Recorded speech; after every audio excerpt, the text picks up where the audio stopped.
Hello student, this is our second video of class 10th chapter Acids, Bases and Salts. Student, in today classes we are going to study about indicators, their types. So student, let's start with the indicator. The definition is indicator are the substances that changes their color or order when added into an acid or an alkaline solution. यानी कि student indicator जो हैं वो एक प्रकार के chemical substances होते हैं जिनका जो कलर या ऑर्डर मीन्स स्मेल चेंज होती है जब हम इनको कभी किसी एसिड में या हम किसी बेस में मिक्स करते हैं। नेक्स्ट स्टूडेंट है नेचुरल इंडिकेटर। सबसे पहले these indicators are found in nature in the plants. Example litmus solution is a purple colour dye extracted from the lichen plant. यानी कि नेचुरल इंडिकेटर नाम से ही स्टूडेंट पता चल रहा है कि ऐसे इंडिकेटर जो हमें नेचर से मिलते हैं उन्हें हम नेचुरल इंडिकेटर्स बोलते हैं। जैसे एग्जांपल है लिटमस सॉल्यूशन जो कि एक तरीके के प्लांट से हमें मिलता है जिसे हम लाइकेंस बोलते हैं। आप लोगों ने लाइकेंस के बारे में 9th क्लास में पढ़ा है। सिम्बायोटिक एसोसिएशन है बिटवीन एल्गी एंड फंजाई। और लिटमस जो सॉल्यूशन है इसका जो कलर है वो पर्पल कलर होता है और जब हम इसको किसी भी एसिड या बेस में मिक्स करते हैं तो इसका कलर चेंज होता है स्टूडेंट। नेक्स्ट है यहाँ पर दे रखा है और भी नेचुरल इंडिकेटर है। लिटमस है, अगर हम इसको एसिडिक मीडियम में रखते हैं इसमें डिप करेंगे तो इसका जो कलर है वो रेड हमें मिलेगा। अगर हम किसी बेसिक मीडियम में इसको डालेंगे तो ब्लू कलर। नेक्स्ट है रेड कैबेज जूस। इसको अगर हम एसिडिक मीडियम में रखेंगे तो रेड और बेसिक मीडियम में रखेंगे तो ग्रीन कलर। टर्मरिक एक अलग है, आपका नेचुरल इंडिकेटर ही है। इसका जो कलर है ओरिजिनल कलर येलो होता है और ऐसे एसिडिक मीडियम में भी ये येलो रहता है और जबकि अल्कलाइन मीडियम में अगर हम रखते हैं तो ये रेडिश ब्राउन कलर हमें मिलेगा। नेक्स्ट है स्टूडेंट फ्लावर्स ऑफ हाइड्रोजीनिया और इसका जो कलर है वो एसिडिक मीडियम में हमें ब्लू कलर मिलेगा और अल्कलाइन मीडियम में पिंक कलर मिलेगा student.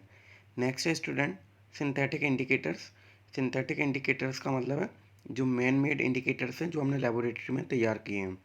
The indicators which are synthesized in the laboratory और industry are known as synthetic indicators. Example है methyl orange, phenolphthalein, methylene blue. ये सारे के सारे आपके सिंथेटिक इंडिकेटर्स के एग्जाम्पल हैं स्टूडेंट।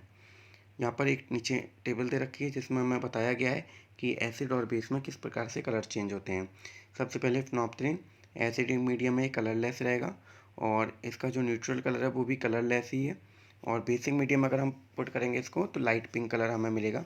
नेक्स्ट है मिथाइल ऑरेंज।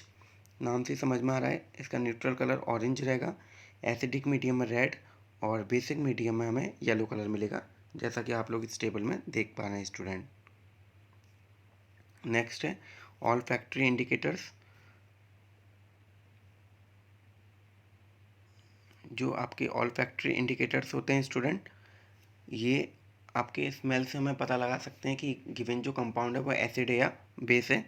डेफिनेशन है इसकी दो substances whose odour changes acidic और basic medium are called olfactory indicator.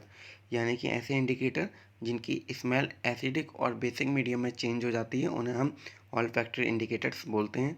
Example vanilla, onion and cloves.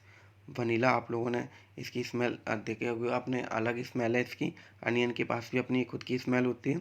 तो जब हम किसी भी एसिड में इसको पुट करेंगे तो इसकी स्मेल जैसी है वो वैसी की वैसी बनी रहेगी। अगर हम इसको किसी बेस में अगर पुट करेंगे तो इसकी स्मेल गायब हो जाएगी, ख़त्म हो जाएगी, तो हमें पता चल जाएगा कि जो गिवन कंपाउंड है वो हमारा बेस है। नेक्स्ट स्टूडेंट हम बात करेंगे यूनिवर्सल इंडिकेटर्स के बारे में। It is a mixture of several indicators. It shows different colors at different concentration of hydrogen ion in a solution. यानी कि यूनिवर्सल इंडिकेटर एक प्रकार का मिक्सचर होता है बहुत सारे इंडिकेटर्स का जो कि अलग अलग पीएच पर अलग अलग हाइड्रोजन आयन कॉन्सेंट्रेशन पे अलग अलग कलर देते हैं जिससे हम पता लगा सकते हैं कि जो गिवन कंपाउंड है वो एसिडिक है या बेसिक है। ऐसे इंडिकेटर्स को स्टूडेंट हम लोग यूनिवर्सल इंडिकेटर्स बोलते हैं। नेक्स्ट है स्ट्रेंथ ऑफ एन एसिड और बेस। स्टूडेंट सबसे पहले यहाँ पर एक पीएच स्केल है जो कि साइंटिस्ट सोरेनसन ने दिया था और ये जो स्केल है इस पर मार्किंग की गई थी 0 से लेकर 14 तक। और जो आपका 7 नंबर है इसको न्यूट्रल बोला गया था। 7 से कम वाली वैल्यू में अगर कोई कंपाउंड लाई करता है तो वो एसिडिक नेचर का होगा। अगर 7 से ज़्यादा वैल्यू में कोई लाई करेगा कंपाउंड तो वो बेसिक नेचर का होगा, और एग्जैक्टली अगर वो 7 पर लाई करता है कोई भी कंपाउंड तो वो न्यूट्रल यानी कि सॉल्टी नेचर का होगा। तो पीएच स्केल के बारे में स्टार्ट करते हैं। It is a scale used for measuring hydrogen ion concentration. The P in pH stand for potenz which means power in German. यानी कि स्टूडेंट जो पीएच है उसकी फुल फॉर्म है power of hydrogen ion concentration. P जो word है वो एक जर्मन से वर्ड आया है, जिसका मतलब जो वर्ड है एक्चुअल जो वर्ड है वो है पोटेंज, जिसका मतलब होता है पोटेंशियल। यानी कि कोई भी जो कंपाउंड है वो वाटर में डिसॉल्व करने पर कितने H पॉजिटिव आयन प्रोड्यूस कर रहा है। जितनी ज़्यादा वो H पॉजिटिव आयन प्रोड्यूस करेगा उसकी पीएच वैल्यू उतनी कम होगी और वह एसिड भी उतना ज़्यादा स्ट्रॉन्ग होगा। It has value from zero very acidic, यानी कि जीरो पर अगर कोई कंपाउंड लाई करेगा तो वो सबसे ज़्यादा एसिडिक होगा, और अगर लास्ट जो वैल्यू है 14 अगर उस पर कोई कंपाउंड लाई करेगा तो वो अल्कलाइन नेचर का होगा यानी कि बेसिक नेचर का होगा। PH is a number which indicates the acidic और basic nature of the solution. अभी जो मैंने आपको बातें बताई थी वो यहाँ पर दिखाई गई हैं। इफ़ पीएच ग्रेटर देन 7 तो सॉल्यूशन आपका बेसिक होगा। If pH is lesser than 7 तो सॉल्यूशन आपका एसिडिक होगा, और अगर पीएच इज़ इक्वल टू 7 तो आपका जो गिवन कंपाउंड है वो न्यूट्रल नेचर का होगा। तो इस प्रकार से हम लोग कंपाउंड को 3 कैटेगरीज में डिवाइड कर सकते हैं, एसिडिक, बेसिक और न्यूट्रल। ये हम पता कर सकते हैं पीएच स्केल के द्वारा स्टूडेंट।